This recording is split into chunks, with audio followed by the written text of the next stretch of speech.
Welcome back to season 2 of Art Therapy with MindSoul Meditations. I'm Chiroa and I'm your host. So, if you aren't familiar with me, let me tell you a little bit about myself. I am an artist first and foremost. I'm a business owner. I am the director of open calls with Webby Social, a platform for creatives and artists that I highly recommend because it's a great place to go share your art, get exposure, build your brand, and even make sales. So, highly recommend you check that out. I'm also an art advisor with the 34 Gallery and a mom. So, this season is going to focus primarily on hope. So, I want to talk a little bit about what is hope because hope is not simply just having a positive perspective, it's more of a spiritual and emotional force. It's the quiet yet persistent belief that change is possible, your story is still unfolding, and there's something meaningful ahead, and that you're capable of moving towards it. So, what makes hope different than, for example, toxic positivity or even just optimism is how you perceive it. So, hope does not demand that you ignore your pain. It's rather, it acknowledges the hardships but whispers, like, even here, something can grow.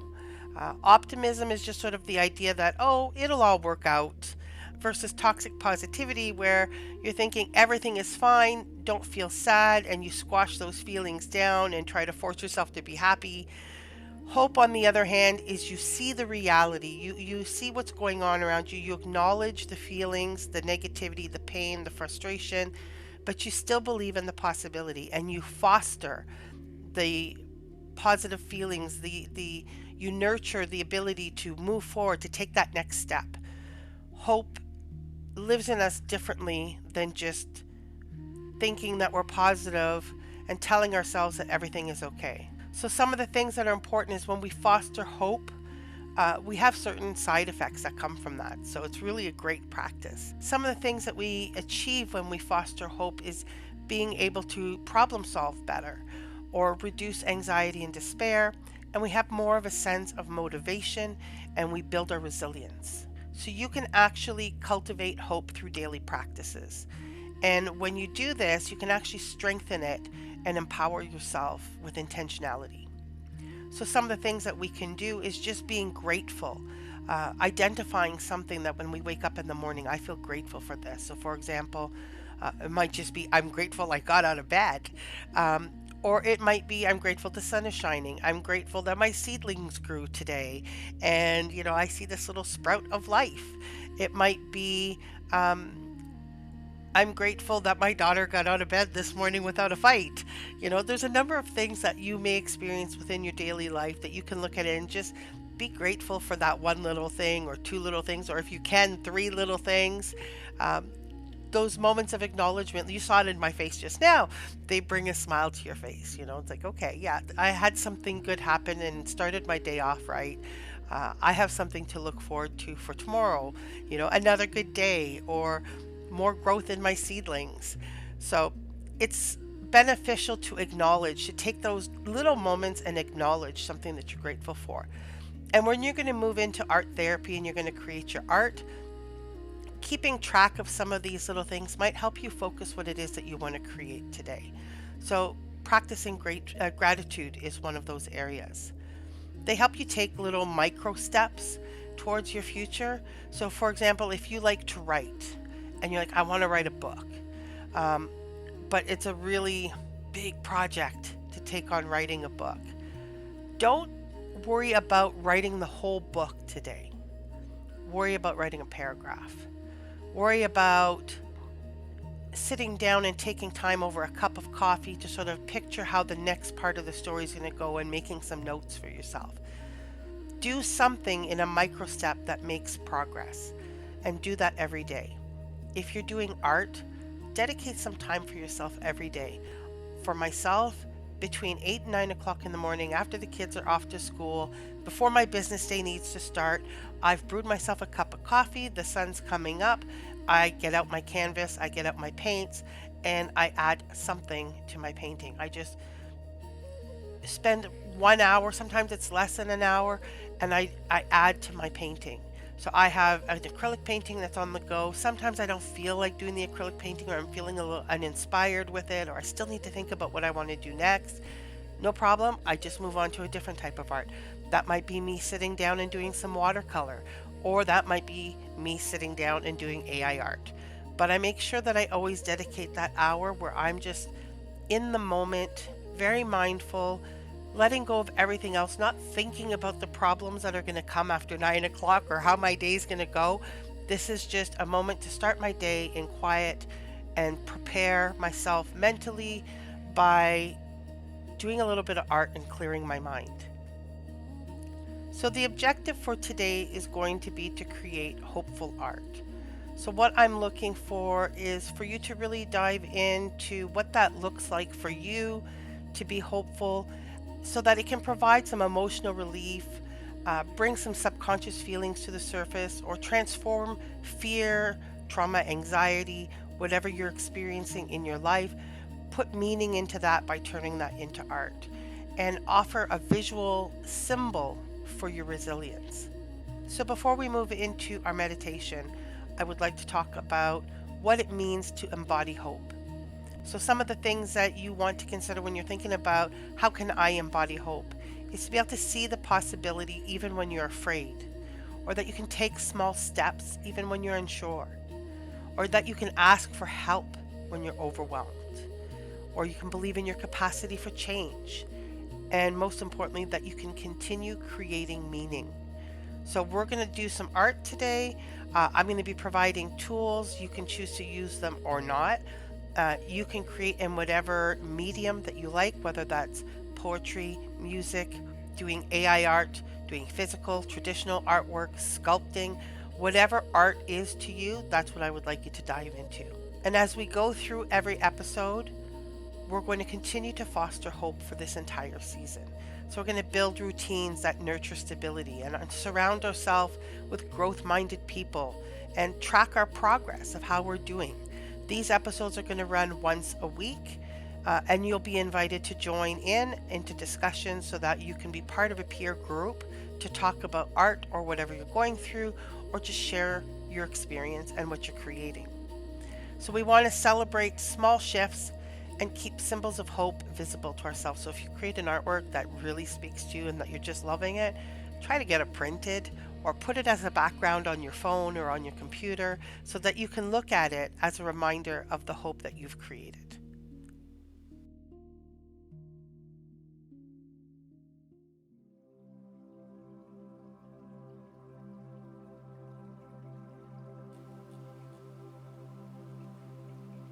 So today we're going to begin with our first meditation of the season.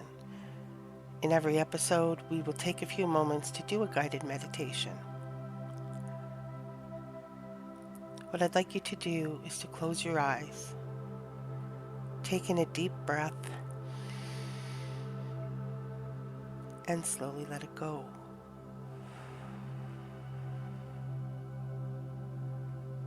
Feel your body soften. Feel the ground beneath you supporting you.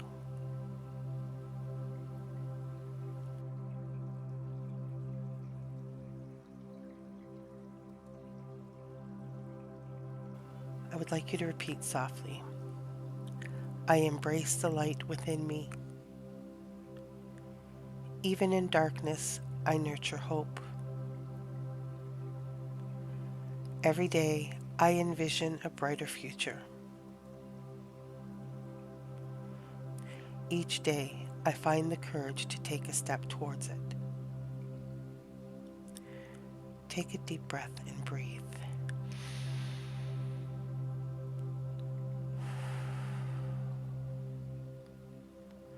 Let those words settle in your heart and imagine you're standing in a wide space of darkness. It's extraordinarily quiet. It's absolutely still. Far ahead, you notice the faintest light. It's a small, small glimmer of hope.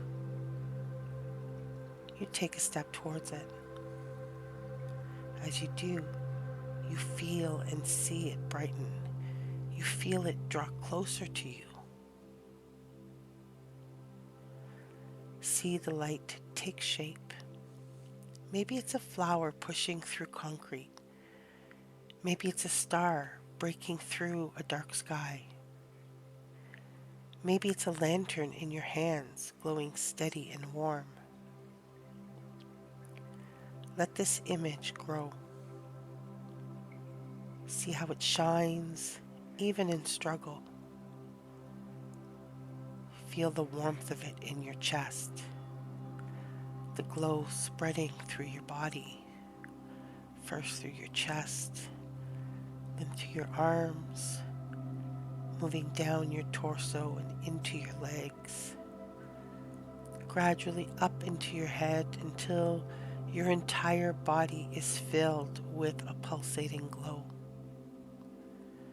I want you to repeat softly, "The light of hope lives in me. It guides me forward. It inspires myself and others around me." Rest in this glow for a few breaths. Let it surround you, warm you. Let it carry you.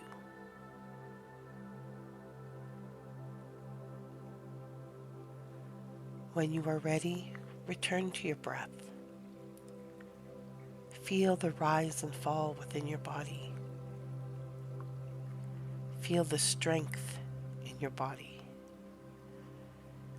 And carry this light with you today, wherever you go.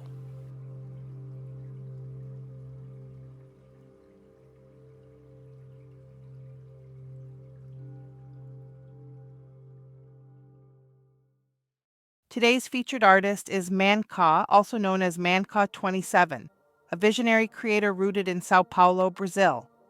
Manka's artistic journey is a vivid tapestry woven from Latin American energy, urban edge, and pop art's bold allure.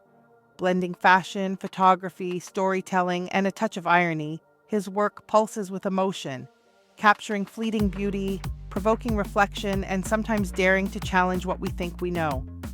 In a world where artificial intelligence is reshaping creativity, Manka sees himself as an explorer of the impossible, crafting surreal worlds that balance between the sublime and the absurd. His art invites us to question reality, to feel deeply, and to find poetry in the chaos. Exhibited across the globe, from Tokyo and Romania to Chicago, Bologna, Australia, Toronto, and NFT NYC, Manka continues to push the boundaries of imagination as both an art crush and continuum artist. Today, he invites us to see beyond what is and imagine what could be, if only we dare to dream. About 16 years ago, my life took a drastic turn for reasons I won't go into now, but it was through art that I found a way to process the weight of that change. All I had back then was a computer and Photoshop. That program became my window to release the existential anxiety I was going through. I created countless abstract images, shaped by the references and memories I carry with me.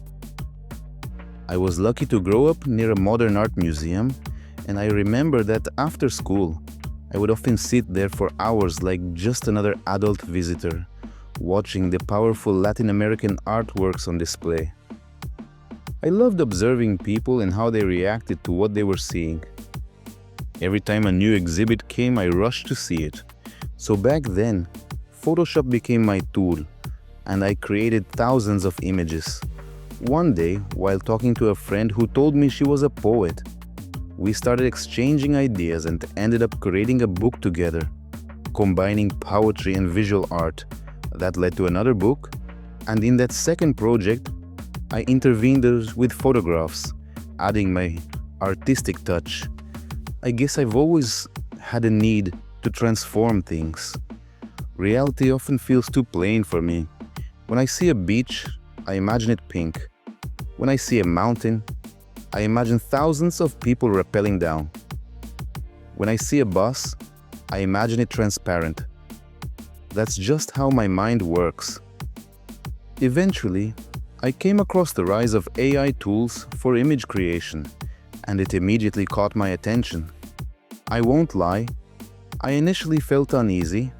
afraid of losing the tactile side of the creative process. But I jumped in, I learned through trial and error with no formal training, just playing around, which is how I learn best. I joined the Twitter community and started participating in challenges and open calls. I met an amazing group of artists and friends who supported one another, and in a short time, I started getting some recognition. That recognition wasn't just an ego boost, it was a sign that I was heading in the right direction, or at least the direction I was meant to take.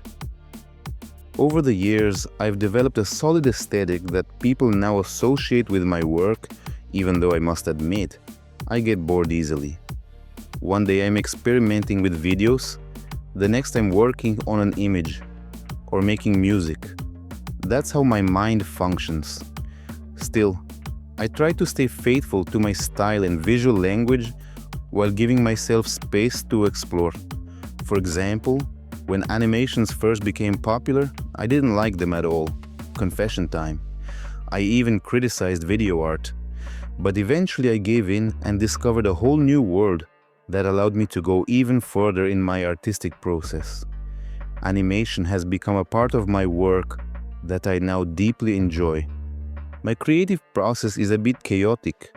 It comes from necessity, from impulses. Sometimes I am cooking or walking down the street, and suddenly an idea hits me. I need to run to my computer and bring it to life before it slips away. Art is a form of expression. It has a healing and cathartic power.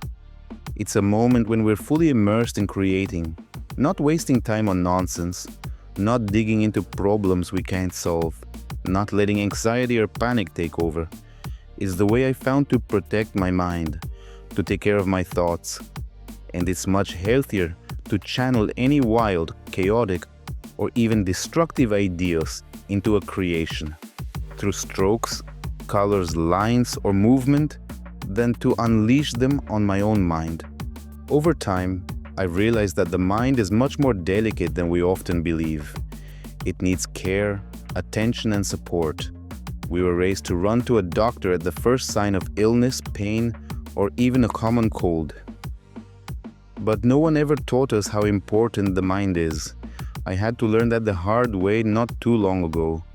Since then, I've used art not only as a way to express myself, but also as a way to care for my mental health.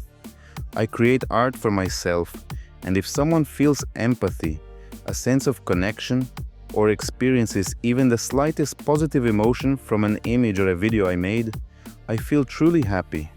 But in that sense, I admit I'm a bit selfish. I do it for me. And when it happens to resonate with someone else's mind, I consider myself incredibly lucky. With great humility to those who are just starting out, I would say, play, have fun, and above all, have a clear purpose. Why do you want to do this? What happens in your mind and body during the creative process? In this era we're living in, where we use prompts or written cues to create with the various tools we now have at our fingertips, my advice is this: don't think of prompts as recipes, because they're not. They're the vehicle we use, our brushstroke, our energy. They're the force we give to the image, the video, the sound. And of course, our references will always show through. So much so that I find it deeply moving that, after spending a good amount of time in the X community, I can now easily recognize the work of my favorite artists. Their essence is always present. Their color palettes, their lines, their rhythm. There's space for everyone, from those who want to push boundaries and break the mold, to those who simply find joy in creating a sweet little landscape with a mountain, a house, a path, and a dog guarding the door. There's room for everything, and everything is valid. But I'd also say don't forget that we now hold in our hands the power to create the impossible. In my case, what I tried to do with AI is give form to everything I wouldn't be able to create otherwise. Because I don't have every ink, every brush, every camera lens, every musical instrument at home. And this tool puts all of that at the service of our imagination. So the invitation is, let your imagination fly without limits. The worst that can happen is that we make a mistake and have to take a step back. But in art, it's always better to be told, tone it down, than do more. We have this incredible opportunity to create without limits. And from there, each person chooses their own path, whether it's simply sharing their work because it brings them joy, selling it, or showing it in NFT galleries around the world. Everyone decides what makes sense for them, but never forget, it's a process. It takes time, discipline, and consistency. Everything we learn by doing it again and again. And honestly, art is often ungrateful. That's why it's so important to remember why you create. What's the goal? Is it for yourself, for your well-being, to nourish and delight in what you're capable of creating? Or is it something else?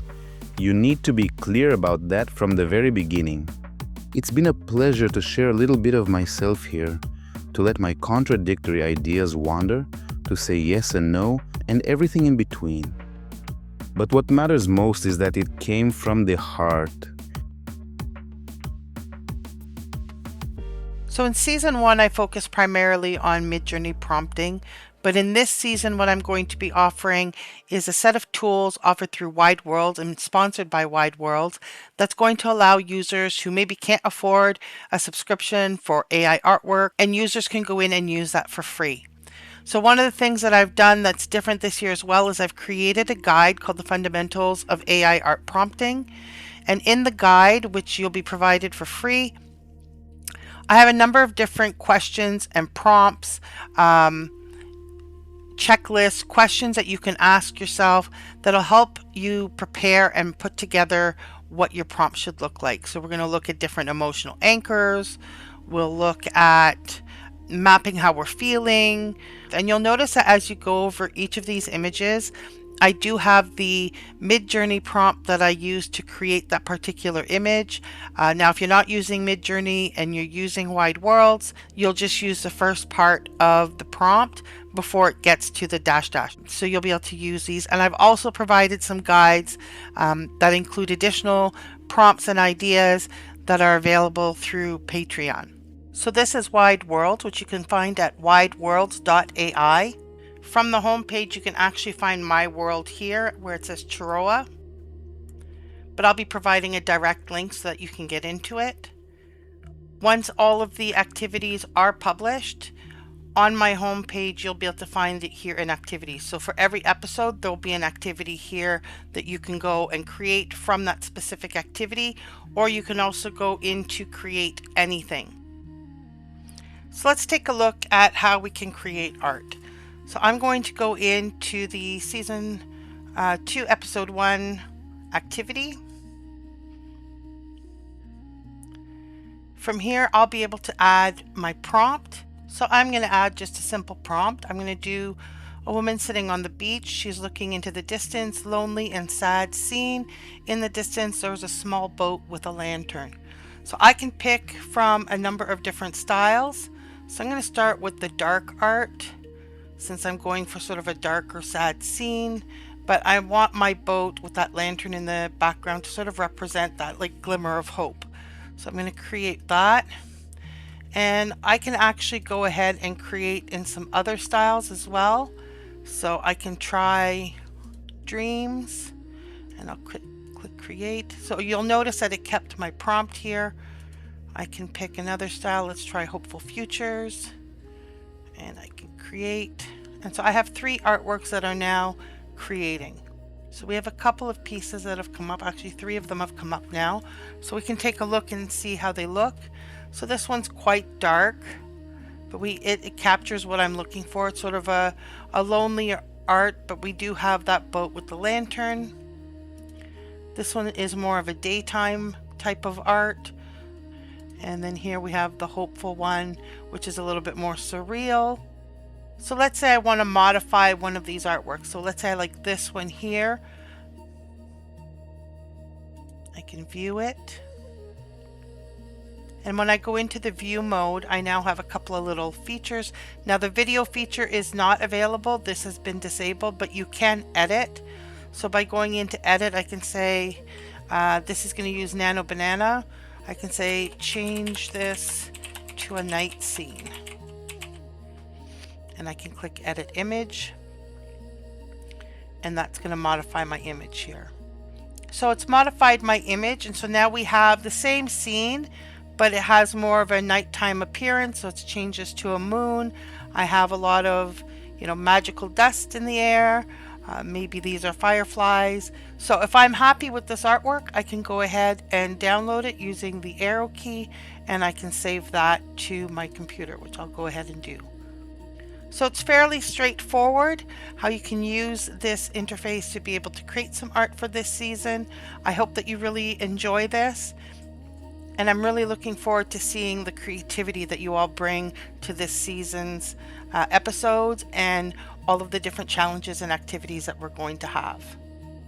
Thanks for watching, and I hope you really enjoyed this episode. Make sure to hit the like and subscribe and the notification bell so you're kept up to date with new releases. If you'd like to support art therapy and keep this content free, I'd greatly appreciate it. You can do that by joining me on Patreon, which will be linked in the comments below. Patreon members get access to additional resources, guides, ebooks, prompts, and even the opportunity to work with me one-on-one. Don't forget, we'll also have a free live session on Hey Peers every Friday. I'll put the link for that below as well, and you can join us there to talk about AI prompting or your traditional art, share your art, talk about how this journey is for you, and share your experience of healing through art. Thanks for watching. We'll see you next week.